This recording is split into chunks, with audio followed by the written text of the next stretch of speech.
نسیم عباس صاحب لاہور پرسن قبل اس نے کہ شروع کرن 14 ربیع الاول انشاءاللہ. اور درود و سلام ان ہستیوں پر جن کے صدقے سے درود میں دم درود آیا. حضرات محترم، انتہائی مقبول مجلس آپ نے سنی اور باقی حضرات بھی آپ حضرات سے خطاب فرمائیں گے. میں صرف آپ کی دعائیں لینے اور شریک عبادت ہونے کے لیے حاضر ہو گیا ہوں.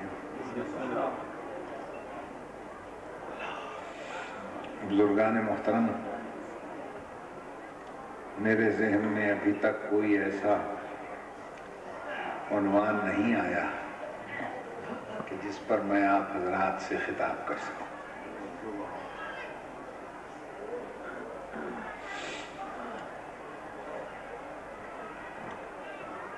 اللہ کا پسندیدہ دین، جس دین پر ہمیں فخر ہے، جس دین پر ہمیں ناز ہے، جس دین کے ہم سب ماننے والے ہیں، جو دین ناسخ ادیان عالم ہے، جو فقط کامل نہیں ہے بلکہ اکمل ہے، جس دین کا نام اللہ نے اسلام رکھا ہے، جس کے آئین کا نام قرآن رکھا ہے، بنانے والے کا نام رحمان رکھا ہے، پہنچانے والے کا نام محمد سے انسان رکھا ہے، اس کی بات ماننے کا نام ایمان رکھا ہے، اس کی بات کے انکار کا نام بہتان رکھا ہے، اس کے محافظ کا لقب کل ایمان رکھا ہے، اور ان سب کے نگران کا نام عمران رکھا ہے.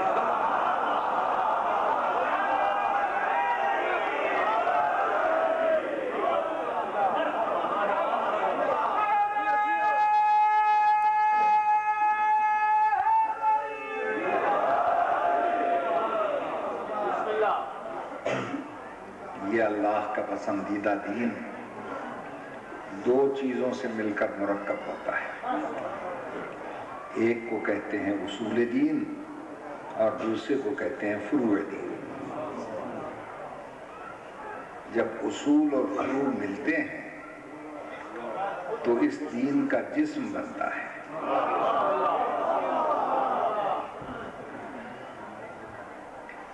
ہمارے لیے اصول کا ماننا بھی ضروری ہے، فروع کا ماننا بھی ضروری ہے.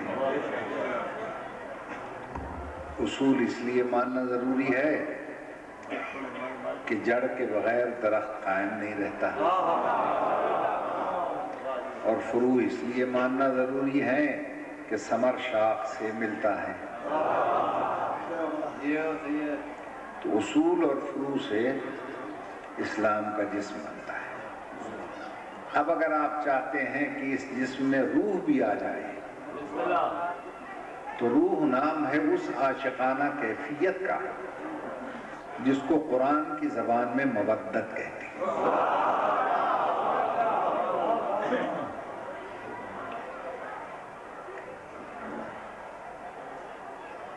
اصول میں پہلی چیز ہے توحید. توحید کا کیا مطلب ہے؟ اللہ کو ایک ماننا. بس یہی میرا اور آپ کا اختلاف ہے. ذرا سا توحید کے معنی ایک نہیں ہے. توجہ چاہتا کہ اللہ ایک ہے. اللہ نے کہا قل هو اللہ احد، تو اس کا ترجمہ یہی کر دیا جاتا ہے کہہ دو کہ اللہ ایک ہے. ابھی تک اردو میں کوئی لفظ ہی نہیں بنا جو احد کا ترجمہ کر سکے. اس لیے کہ ایک کی کیا تعریف ہے فلسفہ ریاضی میں؟ جب دو آدھے ملیں تو بنتا ہے ایک. دو کو آدھا کریں تو بنتا ہے ایک. اللہ نہ دو آدھوں سے مل کر بنا ہے نہ دو کا آدھا ہے، پھر کیسا ہے؟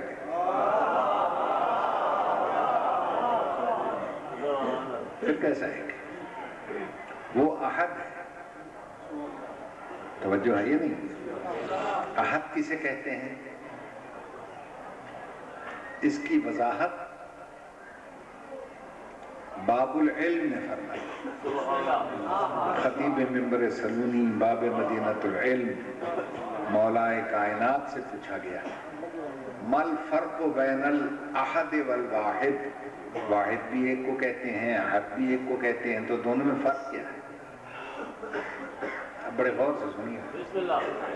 ارشاد فرمایا احد بلا عدد،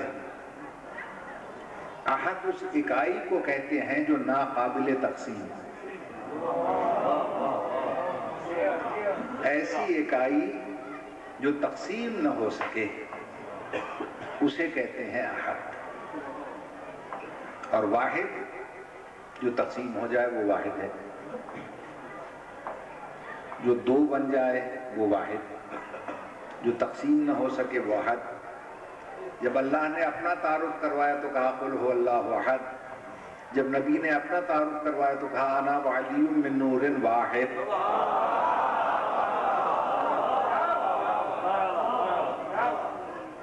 صلوات پڑھتے ہیں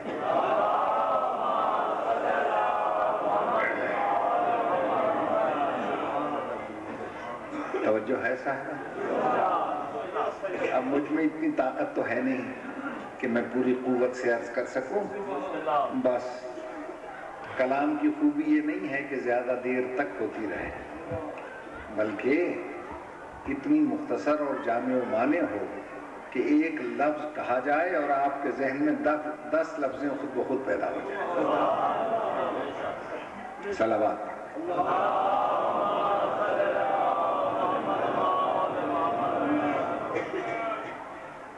تو میں گزارش یہ کر رہا تھا ایسی اکائی جو ناقابل تقسیم ہے۔ دیکھیے دوستو، جب واقعہ کربلا ہو چکا نا، ابھی آپ سن رہے تھے مولانا مقبول حسین صاحب سے،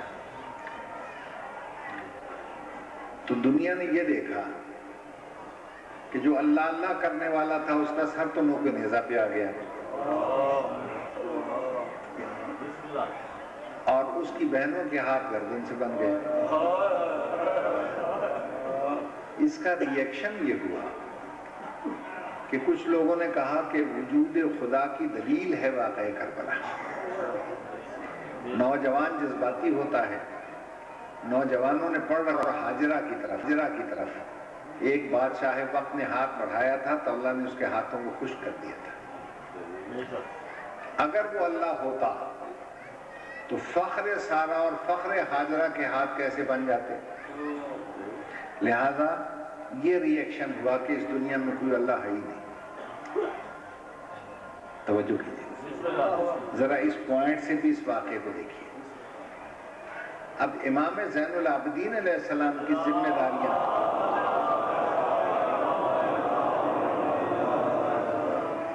اس امام کی ذمہ داری کتنی بڑھ گئی۔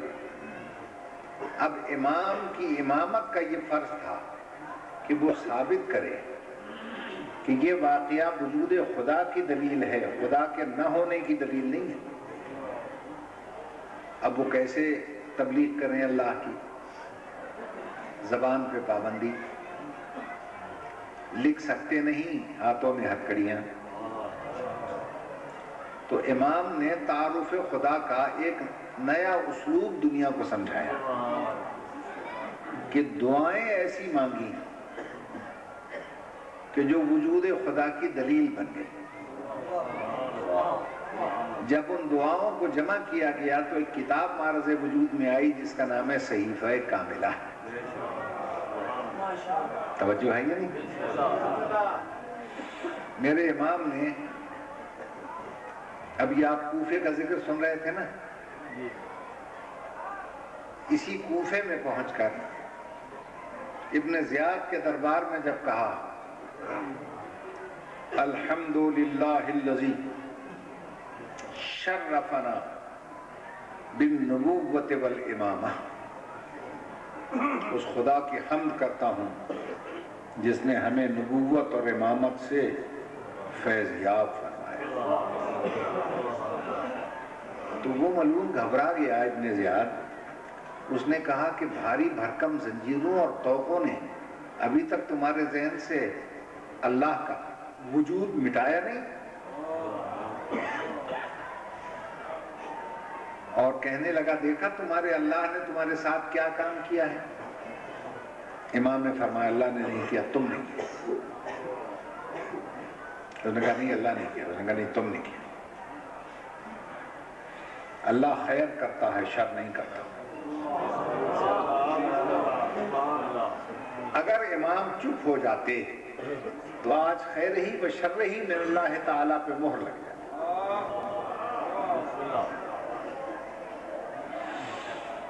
امام نے فرمایا او زیاد کے بچے سن، یہ تیری زنجیریں، یہ تیرے طوق، یہ بھاری بھرکم لوہے کی کڑیاں، یہ ہمارے ذہن سے اللہ کے وجود کو مٹائیں گی. سن سبحانک تعلم وزن السماوات والارضین، میرا مقدس خدا وہ ہے جو زمین و آسمان کے وزن کو جانتا ہے. اگر زمین و آسمان کا وزن بھی ہمارے اوپر رکھ دے تو ہمارے منہ سے اللہ نکلے گا، غیر اللہ نہیں آئے گا.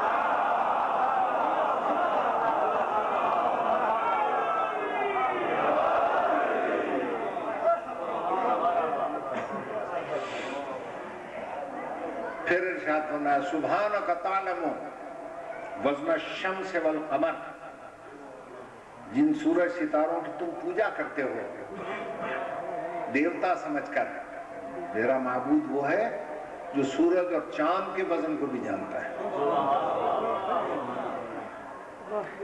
آج بڑی بڑی ریسرچ ہو رہی ہے کہ یہ جو لائٹ ہے، روشنی، اس میں کوئی وزن ہے یا نہیں. تو آج کی تحقیق یہ بتاتی ہے کہ اس میں بھی وزن ہے. توجہ کیجیے گا. ورنہ لوگ تو سمجھتے تھے کہ روشنی میں وزن ہی نہیں ہے، اسی لیے تو اس کو لائٹ کہتے تھے. لائٹ کا مطلب ہے اتنی ہلکی کہ جس کا وزن ہی نہ ہو.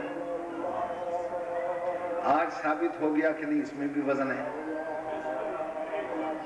اس وقت وہ میرا امام جس کی زندگی مصائب میں گزر گئی، نہ کسی یونیورسٹی میں گیا، نہ کسی کالج میں پڑھا، نہ کسی لیب میں گیا، نہ کوئی تجربہ کیا، وہ فرما رہا ہو زیاد سن سبحانک تعلم وزن الظلمت والنور، میرا معبود وہ ہے جو روشنی کے وزن کو جانتا ہے اور اندھیرے کے وزن کو جانتا ہے.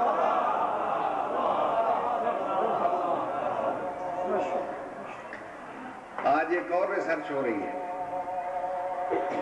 کہ سمندر کی تہ میں رہنے والی مچھلی زندہ کیسے رہتی ہے. اوپر آتی ہے تو بے وزنی سے جسم پھٹتا ہے، تہ میں رہتی ہے تو سانس کیسے لیتی ہے، ہوا کہاں سے لیتی ہے. اب تحقیق نے یہ بتایا، فشریز کے ماہرین نے یہ اعلان کر دیا کہ اللہ نے اس کے جسم میں ایسے سیل بنائے ہیں جو پانی کی آکسیجن کو جذب کر لیتے ہیں اور سانس کا کام لیتے ہیں.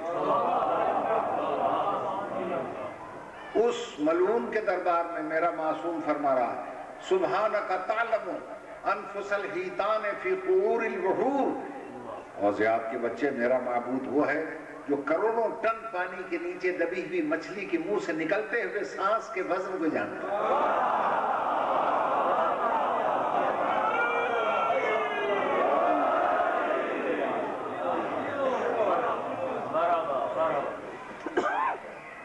کہیں تو دو جملے اور سنا. دیکھیے دوستو، مادہ جسے کہتے ہیں نا میٹر، اس کی آخری تحقیق ہے ایٹم. ایٹم کتنا بڑا ہوتا ہے؟ سوئی کی نوک پر 30 کروڑ ایٹم آتے ہیں. جو سوئی ہے نا باریک سی، اس کی نوک پر 30 کروڑ ایٹم آتے ہیں. اب ایک ایٹم کتنا بڑا ہے اس کا اندازہ لگا لیا. اور ہر ایٹم میں ایک پورا نظام شمسی گردش کر رہا ہے. الیکٹرون، پروٹون اور مرکزی دائرہ ہے، اس کا مرکز ہے نیوٹرون۔ تو جس طرح سورج کے گرد زمین، عطارد، مشتری، زحل وغیرہ وغیرہ، زہرہ وغیرہ چکر لگاتے ہیں، نیوٹرون کے گرد الیکٹرون، پروٹون چکر لگاتے ہیں۔ جب نیوٹرون ٹوٹتا ہے، گھبرا تو نہیں جائیں گے،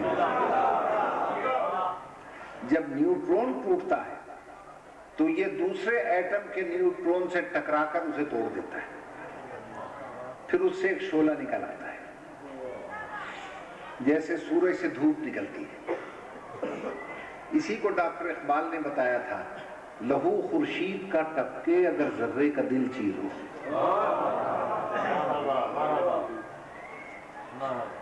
اچھا، نیوٹرون جب پھٹتا ہے تو نیوٹرون کا ایک ایسا حصہ بھی ہے جو ناقابل تقسیم ہے۔ اور کیا میری حالت تو ایسی نہیں ہے کہ میں اس خشک موضوع میں آپ کو تر کر کے سنا سکوں، لیکن غور سے سنیے گا، بچوں کے لیے ہے، بزرگ تو سمجھے سمجھائے ہوئے۔ نیوٹرون کا ایک حصہ ایسا ہے جو پھر تقسیم نہیں ہوتا، لیکن اس حصے میں بھی پورا ایک نظام ہے جو گردش کر رہا ہے۔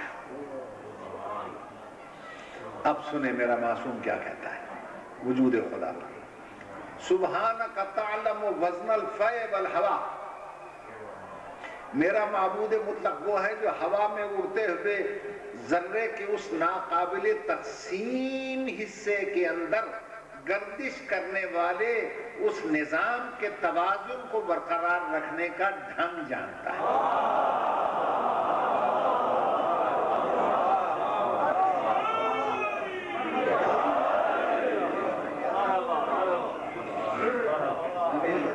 مل کے تو صلوات پڑھیں۔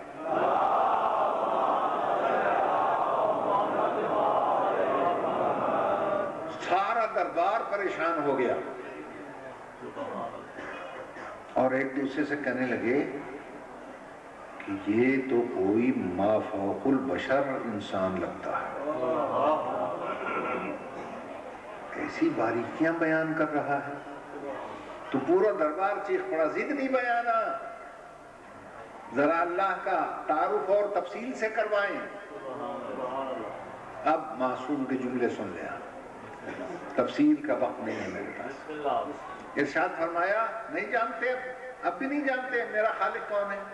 خالق لا نظیر لہ، واحد لا ند لہ، صمد لا کفو لہ، الہ لا ثانی معہ، فاطر لا شریک لہ، رازق لا معین لہ، والاول بلا زوال والدائم بلا فناء والقائم بلا عناء والمؤمن بلا نہایت والمبدئ بلا امد والصانع بلا احد والرب بلا شریک والفاطر بلا کلفت والفعال بلا عجز لیس له حد فی المکان ولا غایت فی زمان لم یزل لا یزال لن یزال کذالک ابدا هو الالہ الحی القیوم الدائم القادر الحکیم۔ اور زیاد کے بچے، میرا خدا وہ ہے جو ان صفتوں کا مالک ہے، جس نے ہمیں نبوت اور امامت سے سرفراز کیا اور تیرے گلے میں ظلم کا طوق ڈال کر ہمیشہ کے لیے ملعون بنا کر رکھا۔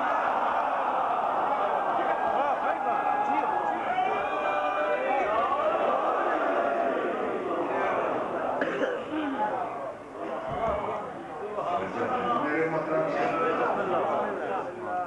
یاد رکھیے، یہ جملے نہیں ہیں ایمان کے، اللہ سے عشق کا گلدستہ ہے جس کے یہ پھول میرا معصوم امام بکھیر رہا تھا۔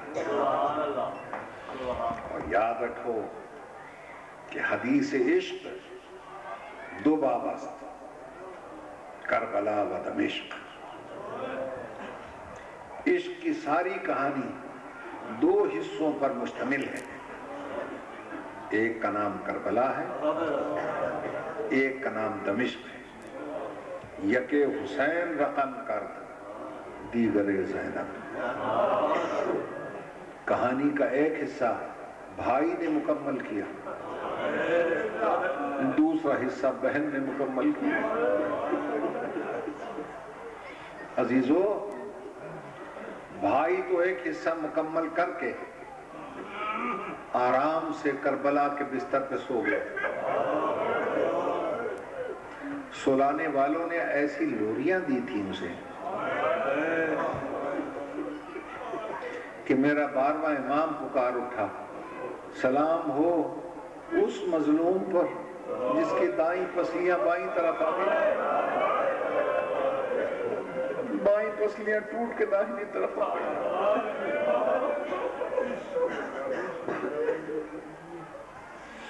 اور جب دمشق والے کی باری آئی تو اماں زہرا کی چادر کمر سے کس کے باندھ دی، بھائی کی لاش پہ آ کے کھڑی ہو گئی اور کہتی ہے اب دوسرا حصہ مکمل کرنے میں جا رہی ہوں۔ اور حسین بھائی،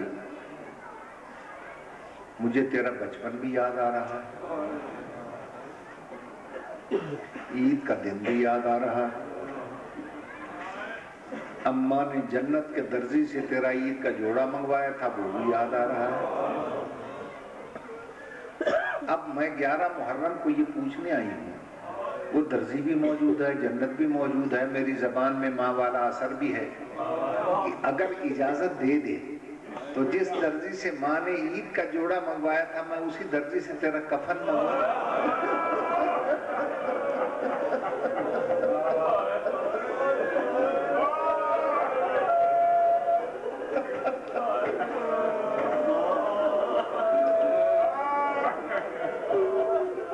منگوا لوں اسی سے تیرا کفن۔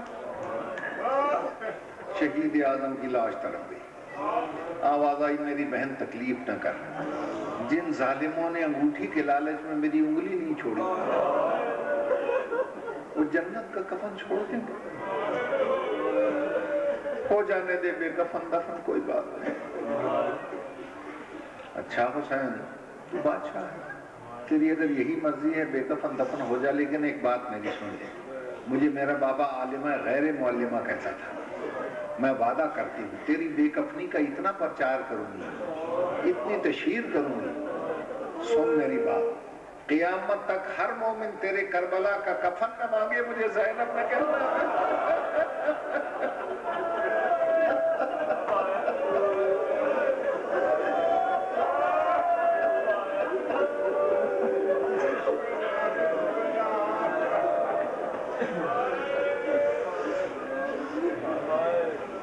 آج ہر ایک کی یہی خواہش ہوتی ہے مجھے کربلا کا کفن ملے، کربلا کا کفن ملے۔ وجود الہی کو ثابت کرنے کے لیے دمشق روانہ ہو گئی۔ عزیزو، ابھی آپ سن رہے تھے کتنے فاصلے تھے، اونٹوں کی رفتار کیسی تھی۔ انہوں نے تو کہا نا پتھر مارتے تھے، تو بچوں سے ماؤں کے دامن چھوٹ جاتے تھے۔ لیجئے کتاب کا حوالہ دیتا ہوں، مصائب آل محمد، جامع المنتظر سے شائع ہوئی ہے کتاب، بہت بڑے عالم نے اس کا ترجمہ کیا ہے، پڑھ لیجئے گا اس میں کہ صرف پتھر نہیں مارتے تھے، تماشائی عورتیں اوپر سے کھولتا ہوا گرم پانی پھینکتی۔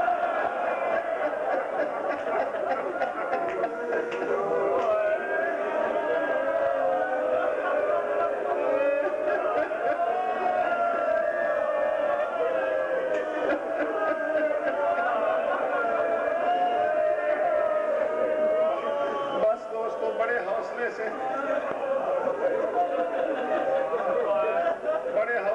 دو لفظیں اور سن لیں۔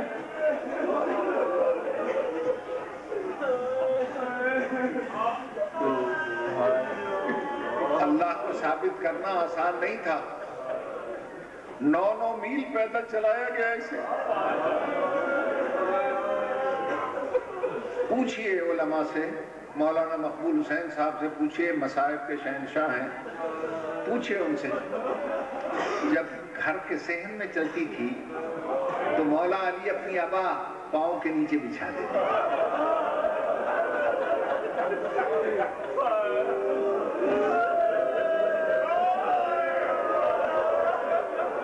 تاکہ میری بیٹی کو زمین سخت نہ معلوم ہو۔ اب جائیے پوچھئے، میرے بعد ایک بڑا عارف ذاکر مولا کا جعفر طیار بھی ہے اور پڑھنے والے بھی ہیں، مولانا مقبول حسین صاحب سے پوچھئے، کسی کتاب میں مجھے دکھا دیں جسے 9 میل پیدل چلایا گیا، کیا اس کے پاؤں میں جوتیاں تھیں؟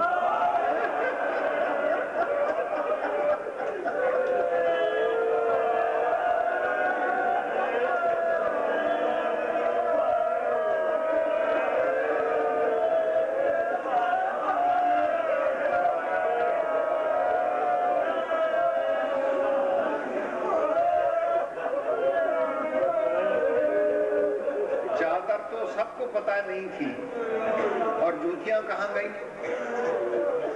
شام غریباں جلتے ہوئے خیموں میں جل گئی۔ پتھریلی زمین پر کوفہ سے دمشق کا سفر 1400 میل کا ہے۔ 1400 میل کیسے چل کے گئی ہوگی؟ مگر واہ رے علی کی بیٹی، کیا بات ہے تیرے عزم و استقلال کی۔ دربار میں قدم رکھتے ہی زبان سے نکلا، الحمدللہ الحمدللہ، میں اللہ کا حمد کر رہی ہوں، شکر ہے میرے مالک تیرا۔ جیسے ہی الحمدللہ کی آواز بلند ہوئی، ایک نابینا صحابی بیٹھا تھا، گھبرا کے کہتا، یہ علی کہاں سے بول رہا ہے؟ کہا علی نہیں ہے، پھر کون ہے؟ کہ بنت علی ہے۔ وہ گھبرا کے کہتا ہے کیسے آئی ہے؟ ساتھ والا کہتا بابا آئی نہیں، لائی گئی ہے۔ گھبرا کے کہتا ہے علی کی بیٹی اور اس لفنگے کے دربار میں لائی گئی ہے؟ ساتھ والا کہتا ہے شکر کر تیری آنکھیں نہیں ہیں، ننگے سر بھی ہے، اس کے ہاتھ بھی گردن سے بندھے ہوئے۔ وہیں سے کہتا علی کی بیٹی اپنے آپ کو اکیلا نہ سمجھنا، میں تیری مدد کے لیے آ رہا ہوں۔ میرے عزیزو، بعض لوگوں کو یہ شبہ ہوتا ہے کہ علی کے لہجے میں کیوں بولی، باپ کے لہجے میں کیوں بولی؟ عورت کا مرد کے لہجے میں بولنا تو نقص شمار ہوتا ہے۔ دشمنان آل محمد نے ایک یہ پہلو نکالا، مگر علی کی بیٹی بتانا کیا چاہتی تھی؟ غیرت مندوں کے لیے ایک میں فقرہ، جو غیرت مند لبو ہے وہ سمجھے گا۔ کیا گھر میں کبھی تاریخ پڑھ کے بتائیں، گھر میں کبھی باپ کے لہجے میں بولی؟ بھائیوں سے صرف ایک دفعہ زندگی میں، دربار کے ہجوم عام میں۔ کیوں؟ بتلانا چاہتی تھی وہ بے غیرت یزید چادریں چھین کر سمجھتا ہے کہ ہم پردے سے محروم ہو گئے۔ سن میری بات، میں وہ عظیم پردے دار ہوں جو اپنے آواز کا پردہ رکھنا بھی جانتی ہوں۔ میں اپنے لہجے کا پردہ رکھنا بھی جانتی ہوں۔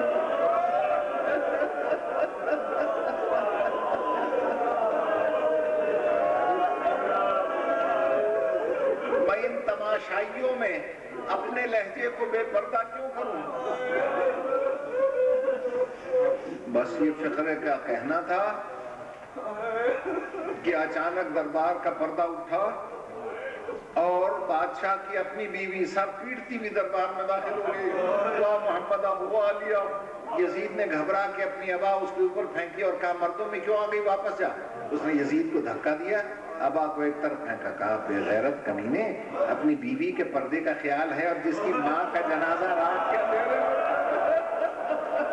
بڑے دربار میں فریاد کر رہی ہے، اس کے ساتھ میری چادر رکھنے والی۔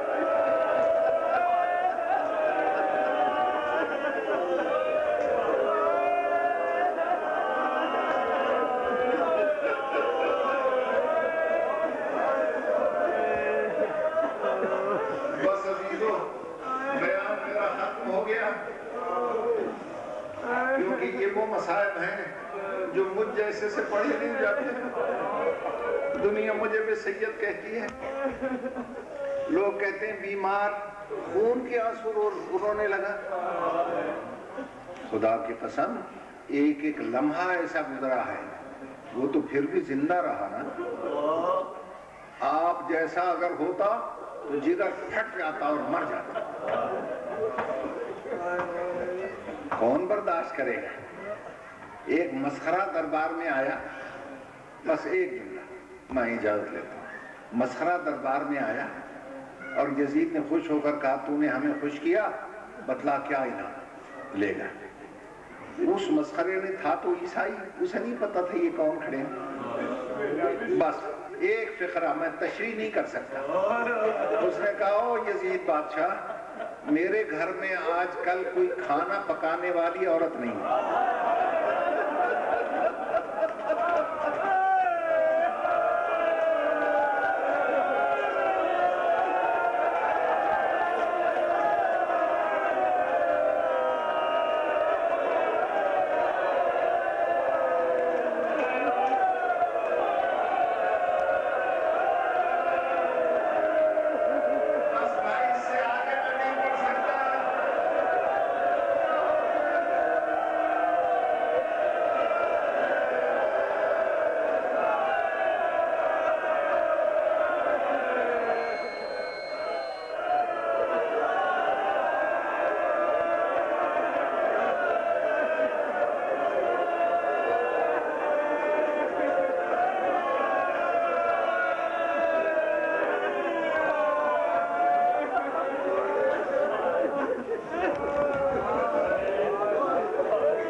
بند کرو.